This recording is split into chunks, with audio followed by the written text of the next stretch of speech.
I'm Dr. David Armstrong, and I'm here this morning with a recent low vision patient of mine, Phyllis Gibson. Phyllis has been fighting significant vision problems since infancy. She has lost vision from corneal scarring and from glaucoma. Phyllis has had cataract surgery and corneal transplants. She's been seen by numerous eye doctors in some of the most prestigious eye centers on the East Coast. Phyllis, would you tell us how you happened to come to me, please?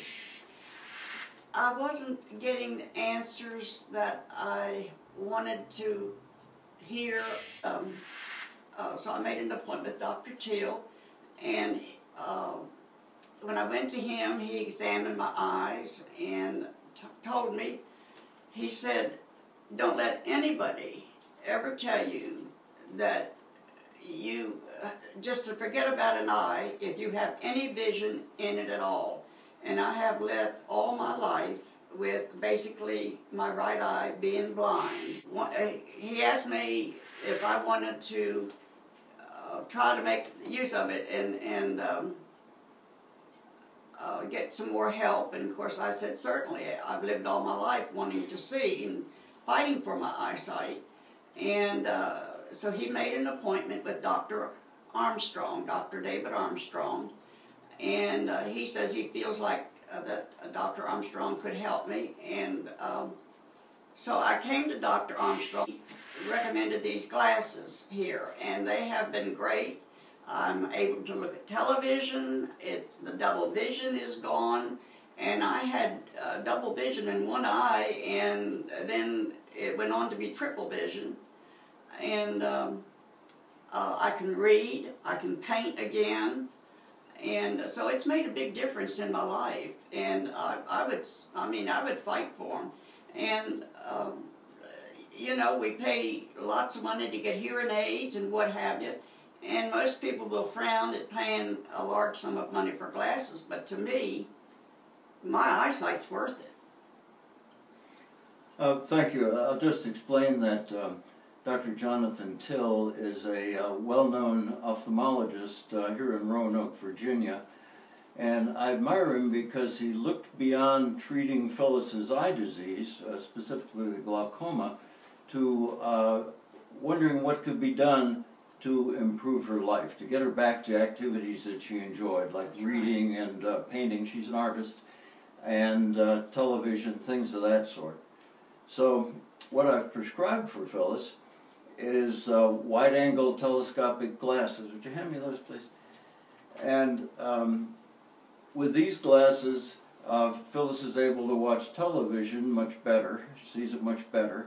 And she's able to add an additional lens to this that makes it focus for reading, or a different one that makes it focus for her art, which would be a little bit farther away.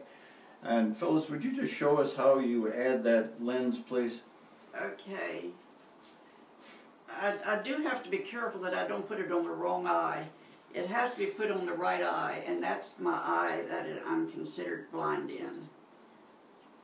Well, wouldn't you know that it would, there you go. Regardless of being considered blind in her right eye, we discovered that that's the eye that works much better for reading. And that's the reason that the reading lens is on the right side. There you go. There it is. All right. That's what you call nervous fingers. Go ahead and put those on. And Phyllis has her Bible with her. Read just a little bit of that. She's picked out a favorite passage, and show us where you have to hold that. It's a little closer than regular glasses. Okay. The Lord is my shepherd, I shall not want. And it's great to be able to read that. Amen.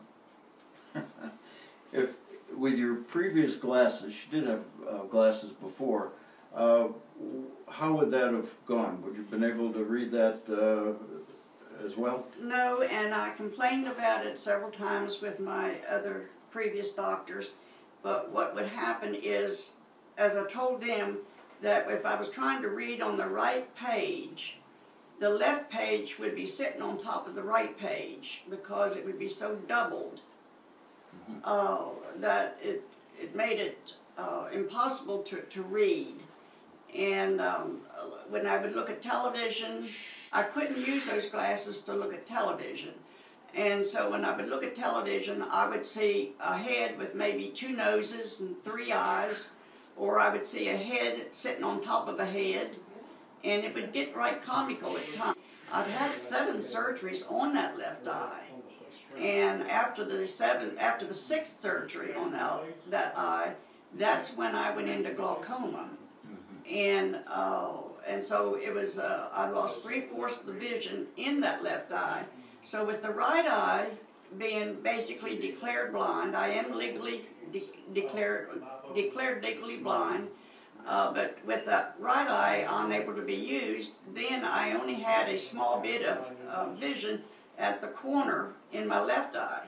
And that's what I was left with because the glaucoma pressure had went up so high.